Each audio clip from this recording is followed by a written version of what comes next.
ஒழுக்கம் உடைமை குடிமை இழுக்கம் இழிந்த பிறப்பாய் விடும்.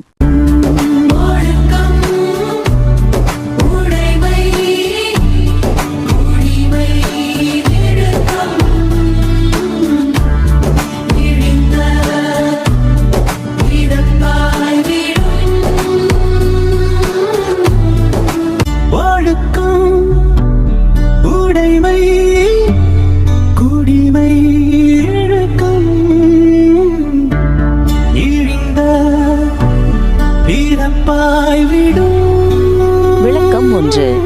ஒழுக்கத்தின் வெளிப்பாடே குடும்பம். இழுக்கம் பிறப்பையே அசிங்கப்படுத்திவிடும். விளக்கம் 2. ஒழுக்கம் உடையவராக வாழ்வதுதான் உயர்ந்த குடிப்பிறப்புக்கு எடுத்துக்காட்டாகும்.